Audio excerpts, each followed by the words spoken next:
آج ہر بندہ کہتا ہے کہ میری اولاد جو ہے وہ میرا حیا نہیں کرتی، اس کو شرم نہیں رہی، اس کی آنکھوں میں غیرت نہیں رہی، شاید کسی نے تعویذ ڈال دی ہے، کسی نے تعویذ گھول کے پلا دی ہے جس کی وجہ سے ہمارے گھر کے اندر یہ دولت نہیں رہی، اولاد میرا کہا ہی نہیں مانتی ہے۔ تو میں کہتا ہوں کہ اپنی اولاد کو نیکی کے راستے پہ ڈالو۔ حضور نے فرمایا تھا 7 سال کی اولاد ہو انگلی پکڑ کے مسجد کا راستہ دکھاؤ، 10 سال کی ہو جائے نماز نہیں پڑھتی تو مار کے پڑھاؤ۔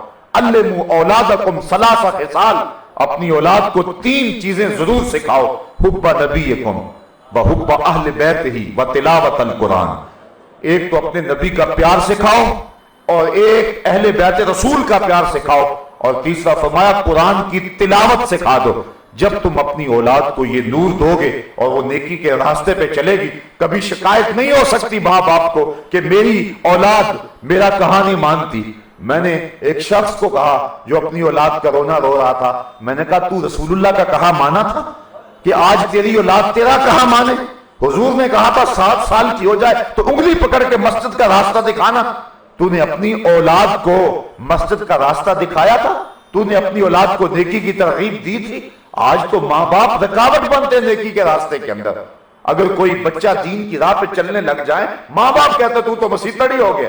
کوئی بچہ حضور کی سنت کو چہرے پہ سجانے لگ جائے، وہ کہتا بھی تیری عمر ہی نہیں داڑھی کی۔ میں کہتا ہوں اگر عمر نہیں تھی تو داڑھی آئی نہیں تھی، داڑھی آئی اسی وقت ہے جب عمر ہوئی ہے۔ تو یہ عجیب فلسفے بگاڑنے لگتے ہیں، ماں کہتے ہیں پتر ابھی میں تیری شادی کرنی ہے۔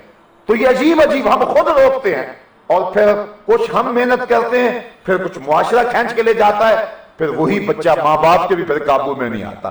اگر پہلے دن آپ نے اپنی اولاد کو حضور کی چوکھٹ پہ اور اپنے رب کی دہلیز کھڑا کیا ہوتا تو اسی مصطفیٰ جان رحمت نے فرمایا ہے رضا اللہ فی رضا الوالد وسخط اللہ فی سخط الوالد۔ اللہ کی رضا والدین کی رضا میں اور اللہ کی ناراضگی والدین کی ناراضگی میں۔ ہو ہی نہیں سکتا تھا کہ وہ اولاد آپ کے سامنے اونچی آنکھ بھی کر جاتی اگر تم نے رسول کریم کا حیا سکھایا ہوتا۔ تو آج ہمارا مسئلہ یہ تویز کوئی نہیں ہے، نہ کسی نے گول کے پلائے ہیں اور نہ ہی کسی نے کانٹے جو ہے ہماری دیواروں میں کبوئے ہوئے ہیں، بلکہ ہم نے خود ہی اپنا آپ برباد کیا ہے اور اپنی اولاد کو حق کی راہوں کا مسافر نہیں بنایا ہے۔ تو جب کوئی شخص گناہ کی زندگی گزارتا ہے تو یہ سزا اسے پہنچتی ہے کہ اس کی آنکھوں اور دل کا حیا لٹ جاتا ہے۔